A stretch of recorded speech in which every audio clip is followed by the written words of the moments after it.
Hello, everyone, and welcome back to another episode of the Lunatics Radio Hour podcast.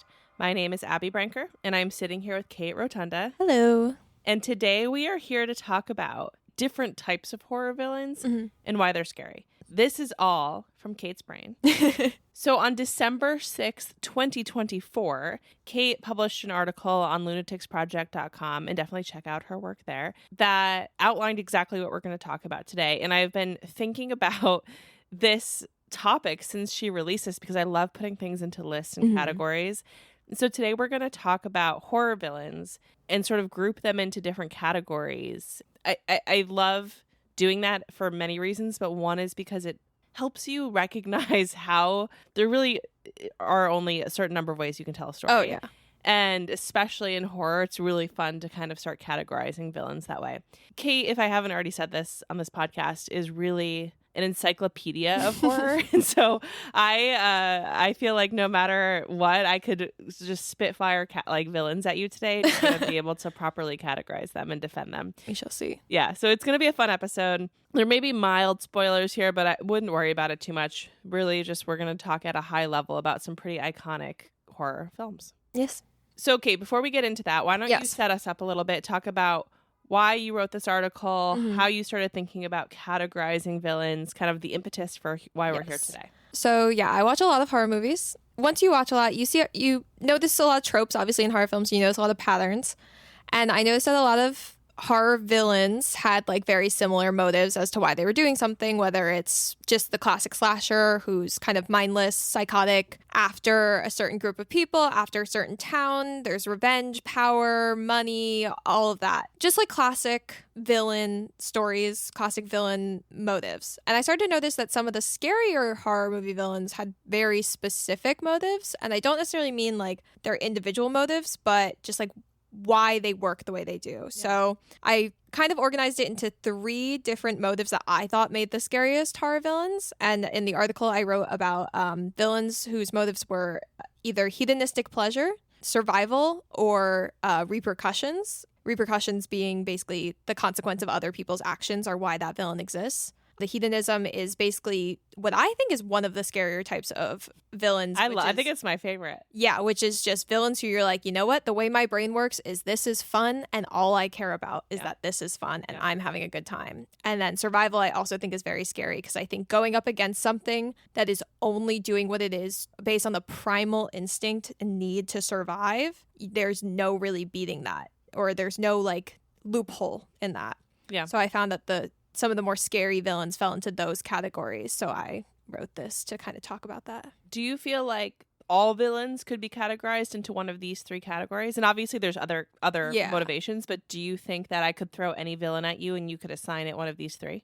I don't think they all necessarily fall into this because I think there are the more broad ones that are like power, money, all of that. And then I think a huge one that I just don't think is that scary, it just happens all the time, is just pure being a psychopath. Right, like Michael Myers. Yeah, Michael Myers is a pure psychopath. Jason is a pure psychopath, like just like emptiness. But I do think a lot of them do fall into this, especially more modern ones that are like franchises. Obviously, there's like more specific ones in horror. Horror is becoming a lot of like, I think nowadays, very trauma based. So that can be a little different. But yeah, I think some of the more iconic like faces of franchises are either these 3 groups or just pure psychopathy. Yeah, absolutely. Yeah, because I was going to say, I was thinking about Michael Myers, as I usually am. And I'm like, it wasn't really trauma. He doesn't get pleasure from it. It's a bit instinctual perhaps, but like it's different a little bit from that. Because he is described as just pure evil. He is the essence of evil. So there are characters that are just evil for the sake of being evil. It's almost like not lazy writing because it still makes great characters, but it is just like, you know what, this character is evil, and that's where it ends. That. Yep, that's that. Survive. Cool. Okay. Excellent. I'm so excited for this. I think it's such a fun setup. So let's start with hedonistic pleasure because again, I think it's my favorite. So hedonistic pleasure, tell us a little bit more about that category, and then let's start talking about examples. So basically, hedonism is basically just the idea that life exists to find pleasure. And I agree. Yes, but I think it can go a little further where there are no morals, there are no ethics, there is just pleasure. There is just feeling good. There's just having a good time. It is that at the essence of all things, you need to find pleasure. And obviously in this category with villains, that is at the expense of everything else. Just people who are having a good time and they don't care what else goes on. It's like, it's almost like, and this is a really on the nose thing, but like the idea of Bacchus, right? Like the god of wine and sex and pleasure, and there's that whole True Blood like plot line where they're conjuring that, and that happens a lot in some of my favorite works, actually. So there's a novel called A Secret History by Donna Tartt. Oh, yes. Plays with this. Like it's just this like sort of, in these cases it's almost like a possessive conjuring type of a thing. But to me, when I think about like hedonistic pleasure, it's like everything for the sake of this, like, yes, sexual gluttonous ritual. Yeah, hedonism is just pleasure above everything else. It's the highest value of life. I think it's a philosophy is what it's categorized as. It's just that your goal in life is to maximize pleasure. And I think it's a part of the philosophy is minimize pain, but I guess pain differs from person to person. Yeah. Okay, tell us some of your best examples for this. So my best examples that I included in the article is first Dr. Hannibal Lecter from Silence of the Lambs. Dr. Lecter is an intelligent, high-functioning individual who has no trauma that they discuss, nothing in his life that would suggest he would become this vicious, cannibalistic killer, but he likes it. And you tell that the whole movie, he enjoys it. He enjoys this playing with people. He enjoys the eating of people. He enjoys killing people. You could argue, I guess, a little bit that it's for an intellectual reason as well, but even then, there would be no reason to continue if it was just a question of what would this be like. But he continues to do it. He just likes it. That's it. He finds it stimulating, I think. And even messing with Clarice, he finds stimulating. There's no reason for him to cooperate with the police at all. He doesn't have to say anything to them. He gets nothing out of it. He just likes seeing people in pain. He likes seeing people at their worst, and he ultimately likes the taste of people. It's almost, too, where he's so smart. He's so accomplished in all of these other places. It's like he's not getting any joy or pleasure from those things because he's so advanced is kind of how he's portrayed as a character. And so the only thing left for him to kind of feel something is through this route. And and I think I say this in the article, but there is one aspect of the film where he goes after someone because of revenge. Yep. But at the end, that won't end his cannibalism. That won't end his torment. It's not going to be like, oh, I got revenge on that person, now I can move on. Right. There is no end to his life work, which is what makes him scary. That just is who he is as a person. Right. And as long as he feels joy from it, he's not going to stop. No, yeah, absolutely. And also, we will link the article in the description of this podcast, so definitely go read that as well. Okay, tell us the next one, Kate. The next one, and I think the most obvious one, is the Cenobites from the Hellraiser series. Sure, yeah, iconic. The Cenobites exist as a race to feel the most pleasure possible. And to them, obviously, pain and pleasure have become the same thing, so they inflict pain on themselves and others. And their philosophy is so ingrained in them that whether or not you want that, they're going to do it. Because one, they find pleasure in it, and they need you to find pleasure in it. But they are the definition of hedonism. Their philosophy in life is pleasure is everything. Yeah. That's all we can do. And they've gotten so far in it that regular things that cause joy no longer do. So they now have to inflict like extreme forms of pain on themselves to find pleasure.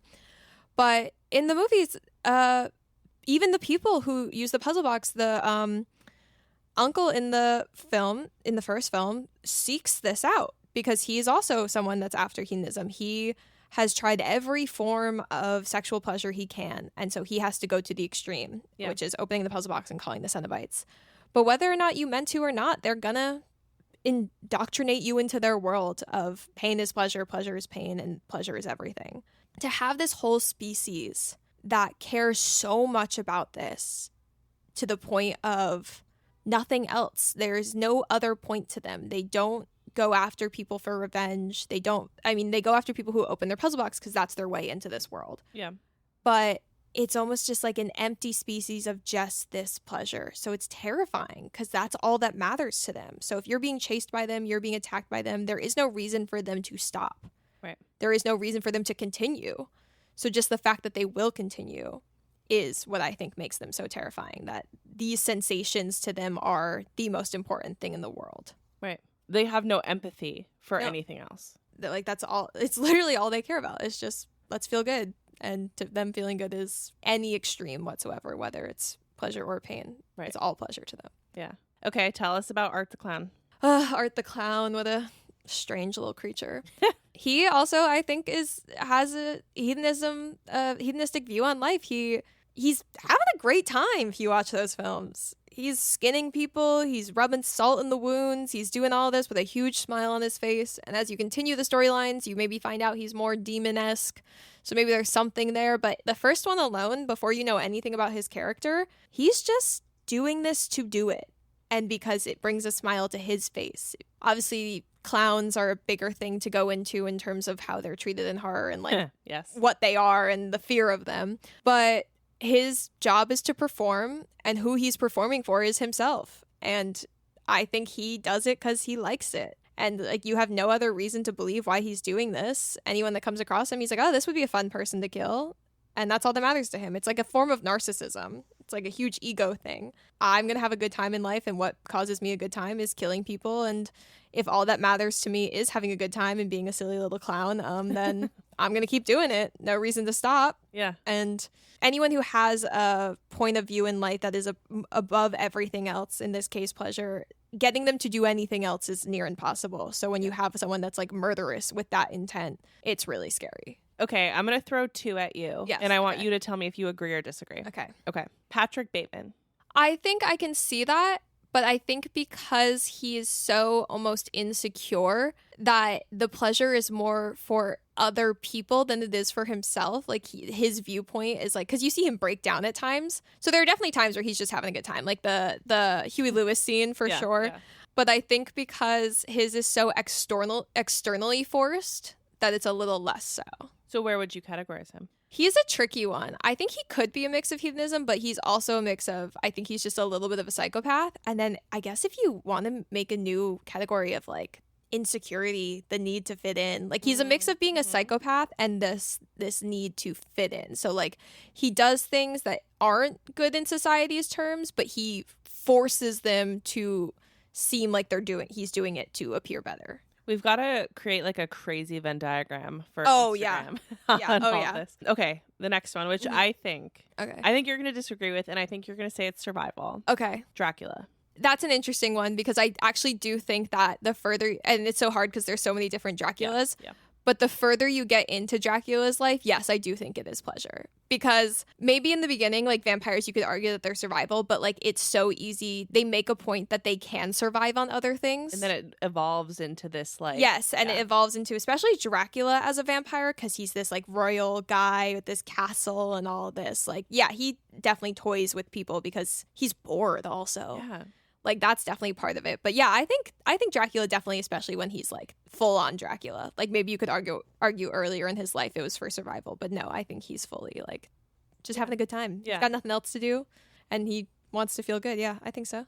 Absolutely. All right, 1 point for me. All right, let's talk about survival as a category. Survival, I actually genuinely think makes the scariest horror films. Ooh, okay. Because anything where you tap into a primal instinct in someone creates this unstoppable force. Because if you're going against a monster and their reasoning for attacking you is this is life or death for them, there is no loophole there. There is no getting out of it. Like there is nothing you can do because that's what they need to be alive. And put in a life or death situation triggers something so animalistic. And I have animals on here, but just like animalistic to the sense of how are you supposed to stop something that is fighting for just existence? And you can kill it, obviously, but it's going to be hard to kill it because, I mean, you see that in animals, you see it in people. When people are faced with dying, it triggers this insane fight or flight thing. And if it's fight, you either have to kill it brutally or it's going to do everything. It's going to cause some damage. Do you think it evokes empathy in you for these villains? I do at times because you watch and obviously with something like I think I have Alien on here, so like you're supposed to just see it as this monster, but once you tap into the part of your brain that's like this is a living thing, like if you put like the humans are faced with the xenomorph and Alien, but imagine the xenomorph being faced with the humans, like do it from that perspective. They are put in an environment that is different to them.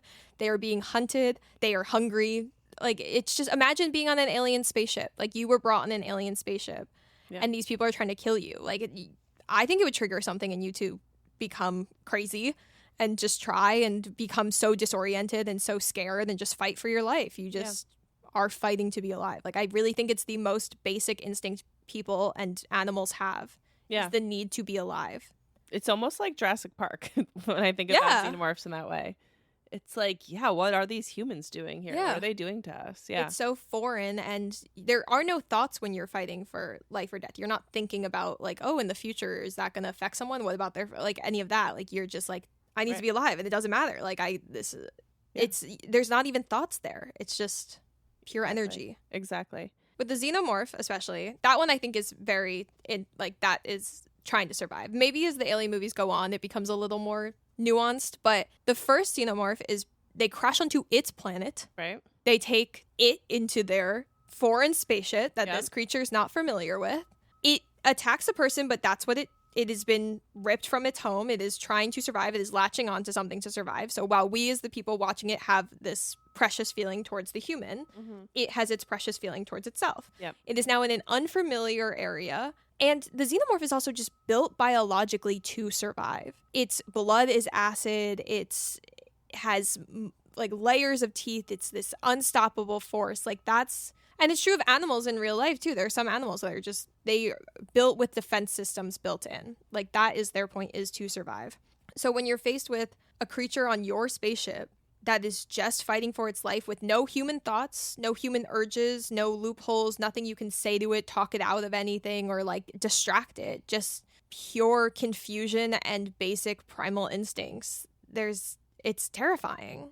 It'd be like being trapped in like a mall with a lion. The lion doesn't know what's going on. It just needs to get out and survive. And if it's hungry, it's going to eat you because that's what it does. Like, it's the same thing. And like, when you make it a creature like the xenomorph, obviously it feels more monstrous because we are not familiar with it, but just replace that with any other animal. These people are hunting an animal down that they brought here.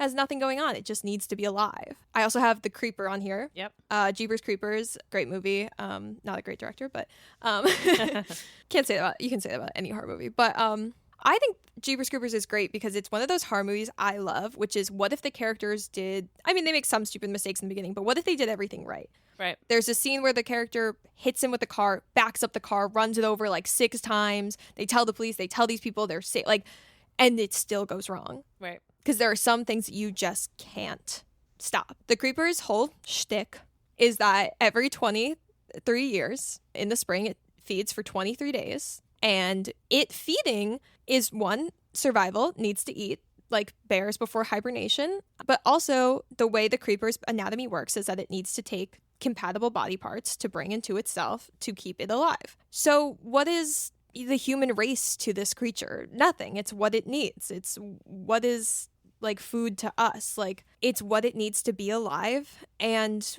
if it is indestructible, which it seems to be, why would it let anything stop it? Like, the only thing that's going to cause it death is not getting the parts it needs. So it's not going to stop if you shoot at it, because that's not going to kill it. What is going to kill it is not eating you. So I think just faced with a creature that, again, is just, there are no human thoughts there. There is no human empathy. There are no human morals. There is just feed, survive, animal instincts. What is the origin story of the Creeper? I don't remember. I don't know. I've seen the first and second one. I don't know if they go into it, and like, it's possible they do, but I think it's just like an ancient thing. It's just literally, it was never like a human that transformed. No, I don't believe so, that I'm aware of. I think it's just this creature that exists, that this is how its body works. This is how its anatomy works. Yeah, there's no distinct origin story for the Creeper. It's just that creature exists. This is how its body works, and that's what it needs to do to be alive. Fascinating. Okay, this next one, this is a trickier one. It's a tricky one, and I'm really curious. So tell us about Cabin in the Woods. So Cabin in the Woods, specifically the facility, which is, if you've ever seen Cabin in the Woods, the people orchestrating, basically in the movie, this fake horror movie within the movie, to create a sacrifice. So this movie is basically the trolley problem. It is movie horror version of the trolley problem, which is... Tell us what that is. The trolley problem is you're standing at the side of a train track. A train is barreling down. You have a lever next to you that can switch the train to a different track. On one track is one person tied to the track. On the other is 3 people tied to the track. The way the train is going, I believe it is going to hit the 3 people tied to the track. So you can make the decision to switch the lever to the one person, but then you are ultimately killing that person. So it's basically the question of, is one life worth saving many? Right. Like, what is the value of human life? Just like from The Storm of the Century. Yes. So just like morally okay to sacrifice one person for the lives of many. In Cabin in the Woods, the answer is yes. Right. According to the facility, yes. Who cares if 5 college students die if all of humanity is saved? So the facility is entrusted with this knowledge. They are part of, like, I think they claim there's a facility in every country or in every major continent. You need to sacrifice, I think, around 5 or more people to keep at bay these ancient gods from taking over and literally destroying the world and all of humanity. So to them, these strangers, it's easier to pretend someone else doesn't have a life. Like, obviously, we have our own view of our own life, but it's easier to pretend other people aren't alive. So especially if you're watching them on the screen. So, like, the facility chooses these people, and they're okay with killing them because billions of people are saved as a result of it. So the facility operates on the level of, not only do they not care about the people that they're sacrificing, they don't care about their own lives because they know that all of humanity will end if they don't complete their mission. I put this one in because I do think the people running the facility, especially towards the end when things get out of control, really demonstrate the need to survive and the need to protect humanity. Because while in the beginning it's a little more clinical and corporate, as the movie devolves, it just becomes... anything needs to happen to get the sacrifice done, because if not, the world's over.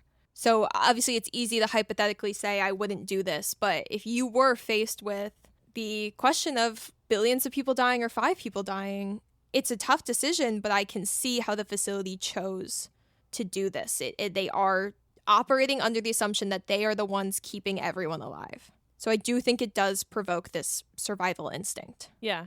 Okay, I have a question for you. Yes. I'm thinking about everything you just said. What about a film like Yes. Ready or Not?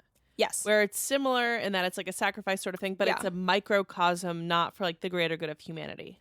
How do you categorize that? That one's an interesting one. I love that film. Same. That one's an interesting one because, one, they're operating with no proof. So that's a question. Yep. I think that one's trickier because it is a survival for the family, but it's also this like cult mentality. So you're bringing in other psychological aspects and ideas there because it's almost brainwashing there.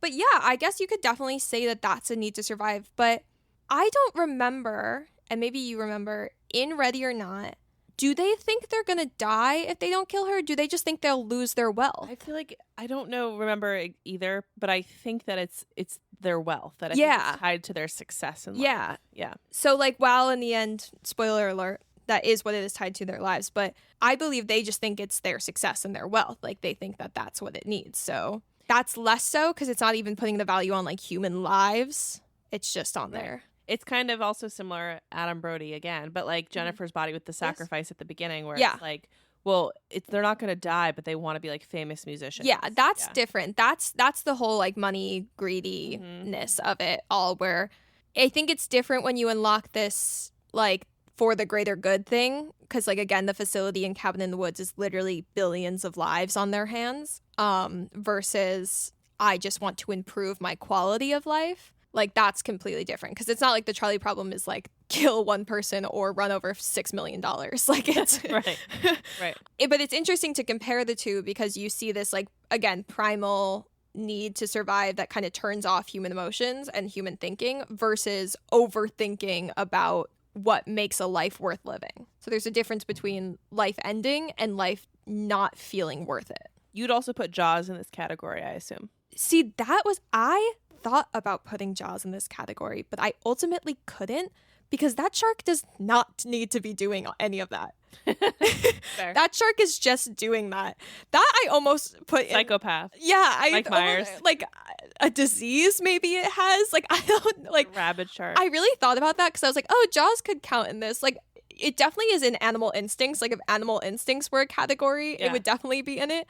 But the shark in Jaws has it's not trapped on that beach. It doesn't need to eat people, eating people in a weird way that sharks don't normally eat people. Yeah. I think that shark just went a little crazy. Yeah, that shark has rabies. Yeah, something's up with that shark. I think there was a theory online that the shark was part of the pack that attacked Quint's boat in the past, and it's now come back for revenge. Just like Moby Dick. Oh, sure. Where it's that one whale, it's that one shark, it's that one twister. The crocodile in Peter Pan. Right. It's personal. Yes. But yeah, Jaws, like, I really did it when I was writing this. I was like, oh, Jaws is one. And then I was like, but that's not how sharks act. Right. And it'd be one thing if they were like, oh, there's a current that brought the shark in and is preventing it from going back out into open waters. But it's not. It's just fucking around on this beach because I guess it got a taste for human flesh. Like, I don't know why it's doing that and why the mayor is on its side. Have you seen the movie Under Paris? This is a bit of a tangent. No, tell us. It's a crazy shark movie about like a mutated shark in the Seine River in Paris, I believe. And it's another movie where you're like, oh, the mayor wants this shark to eat people. Like, they're like, there's no shark. Like, it's just like this weird trope of like, same with like Ghostbusters, I guess, where it's just like the politics of the world are like, oh, people are dying and being attacked by this creature. I don't believe you. Money. Like, happens in Friday the 13th a lot. Oh, yeah. Like, just like, which is like, I guess, accurate to the real world. Yeah, but also Under Paris, if you want to watch a crazy shark movie, I recommend Under Paris because, spoiler alert, the shark wins. And in a way that I won't reveal because it's truly insane to watch. But I highly recommend it in the sense of it's bonkers. It's not a good movie, but... Excellent. We love a campy horror movie. Yes. But yeah, I think that there's definitely... I think it would be scary. And I just view it as like being trapped with a wild animal where it's like, even on my side of it, if I were trapped in a setting with a wild animal, what would I do to survive? Right. Like, to unlock that just basic need to be alive. Like, I have this is another little like off, but I know someone who... A friend was telling me that one of their friends said that if they were drowning, they would just inhale water to make it end quickly. And it's like, God. But your body won't let you do that. Yeah, you think that, but you won't. That's the thing. And that's true with like these creatures where it's like your body won't let you stop. Yeah. Like your subconscious will take over a lot in terms of survival. Yeah. And this is a silly example, but Alan and I were in Mexico one time and we were meant to jump off. Like, we were in a cenote, which is like this deep swimming hole, like this 30-foot like rock cliff, and jump in. Yeah.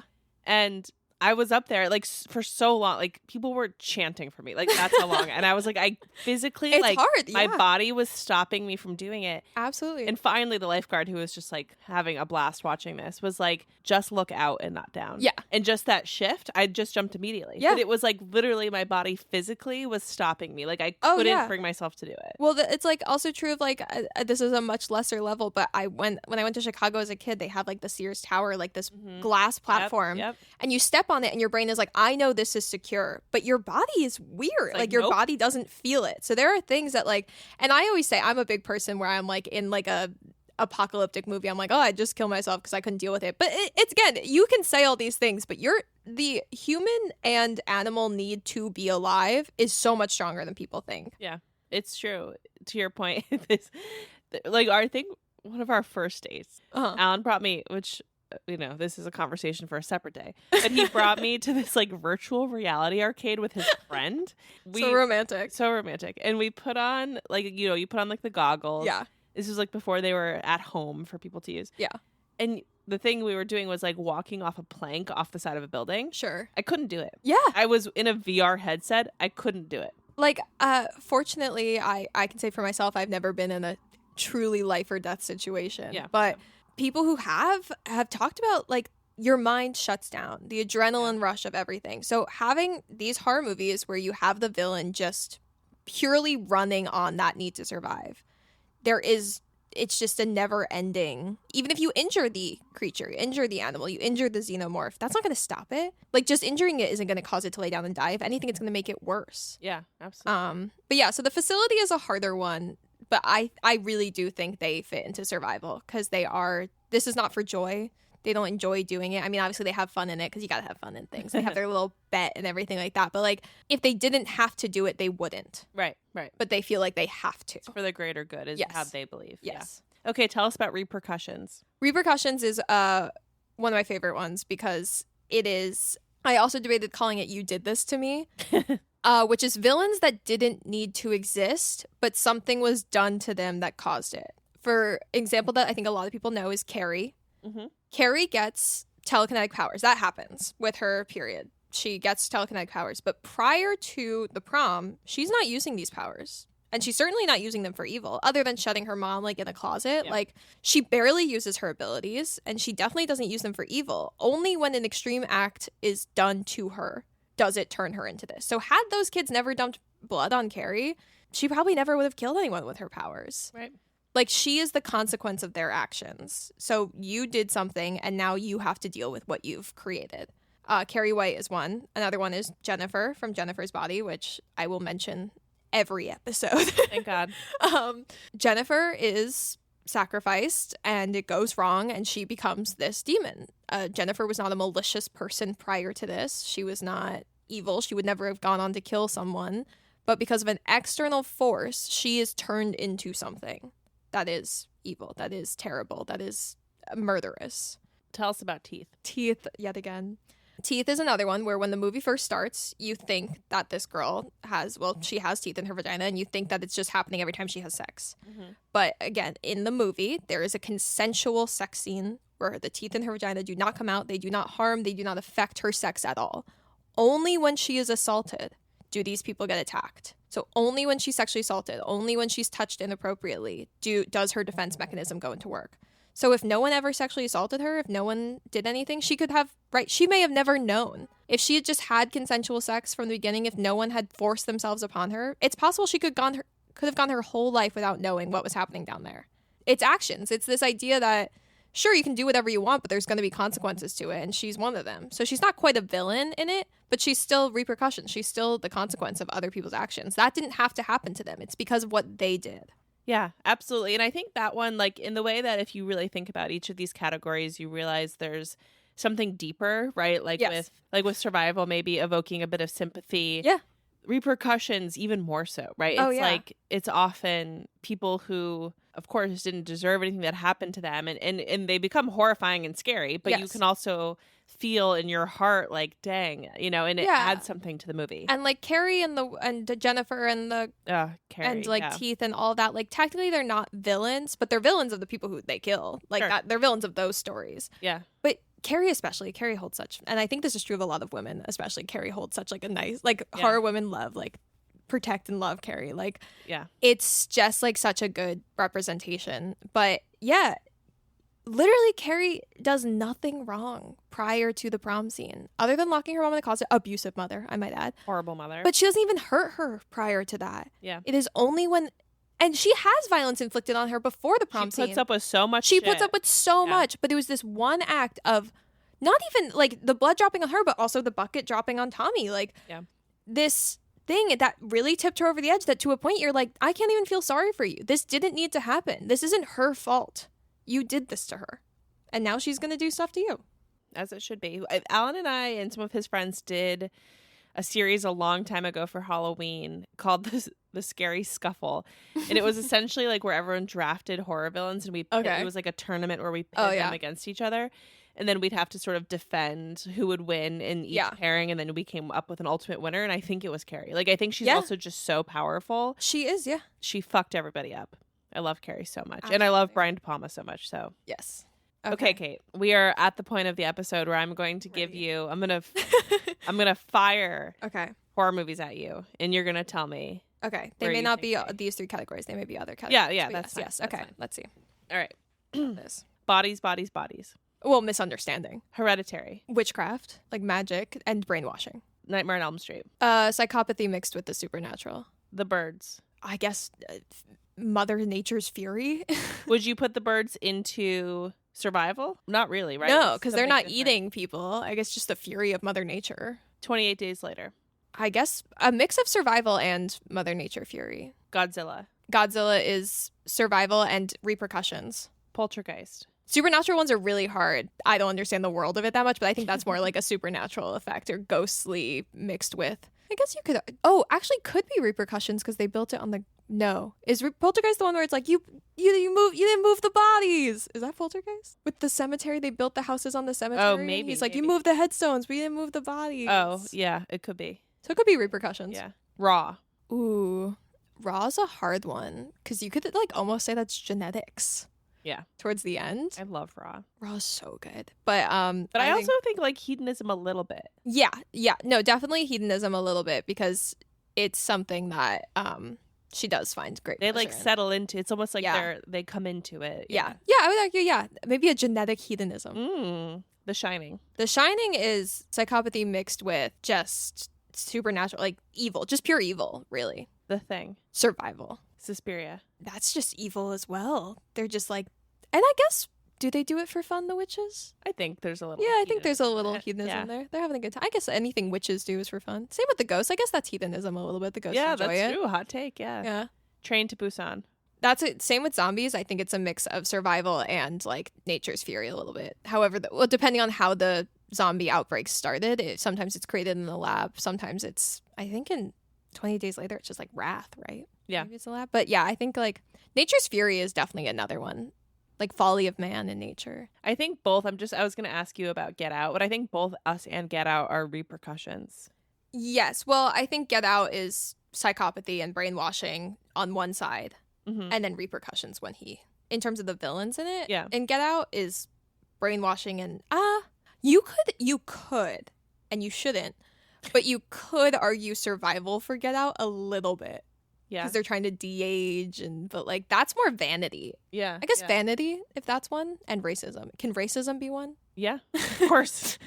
Texas Chainsaw Massacre. Psychopathy and again, brainwashing, but I guess okay, so for Leatherface, brainwashing, psychopathy, and also mental defect. The rest of the family, a little bit of hedonism. Yeah. Candyman. Ooh, repercussions. The original Candyman? Yeah, absolutely. The Descent. Survival on both parts, on either side. That's pure back me into a corner survival on both the main character and the villains. It Follows. That one's hard because you have to question whether the demon would die if it didn't do this. And because we don't know a lot about the origin story. So with demons, you could argue survival. Because I don't know if that demon doesn't do this or whatever the ghost living if it needs entity, like that does it need to do that? Yeah. But that one's also just like kind of also pure evil. Like the way that movie's great. So good. But I would argue either you could argue survival because does that entity need to do this to exist? Yeah. I don't know if I could argue hedonism because there's not really joy coming from that side. It's very the less you know about it, that's also like very scary. Like not knowing the motive at all is also terrifying. I find that movie to be one of the scariest movies of the last 5 years. Yes. The scene with the really tall dude ducking under the door. Yeah. When I first saw that movie, last 5 years. How old is it? I watched it in the last 5 years. That it's from 2014. Oh no. I was really late in watching that one. I was like, oh, that must have come out last year. Yeah. I was like, wait. That one I think is, that one's hard because like you're like, I would, if you want to say that the demon needs to do this, then it's survival. But I would also argue it's just pure evil. Yeah. I would actually argue that if you want to make the real villain the guy from the beginning, he is survival. Right. The guy that originally gives it to her. Yeah, totally. Obviously, he's a jackass. But again, you push someone into a corner. They don't care about other people. They care about themselves. Yeah. I think one of the most on the nose examples of repercussions is Frankenstein. Yeah. And because, again, Frankenstein in the original story in the book is a gentle creature. Yeah. It's the hatred from other people that make him lash out. Yeah. And then it's just psychopathy on Dr. Frankenstein's. Yeah. I think also Dr. Frankenstein is a little hedonism. Mm-hmm. He wants to see what he can do. He has a god complex. Yeah, exactly. Yeah. But yeah, I think also Godzilla, when you said Godzilla, I think is very much repercussions. Yeah. Because he is experiment. He is the, to quote Blue Oyster Cult song Godzilla, they say nature shows again and again. History shows again and again how nature points out the folly of man. And that's very Godzilla. Sorry, I'm so into Blue Oyster Cult lately. Oh, hot take. Interesting. But yeah, just generally this like humans doing stuff and then being like, oops, we created the monster and now we're mad at it. Whoops. Yep. Now it's killing us. Uh-oh. Yeah. Awesome. Well, Kate, this was so fun. And if anyone, I'm sure I've said this 100 times, both on the podcast and in my posting about you, that you are, if anyone doubted your horror encyclopedia nickname, I hope this helped put an end to it. Thank you so much for writing the article and for coming to talk about it. This was really delightful. Yes. And we want to hear from you guys. Tell us what you disagree with. Tell us what films you want Kate's opinion on. And thank you so much. We'll talk to Kate more in the future, so don't worry. She'll be back. Bye. Talk to you guys soon. Bye.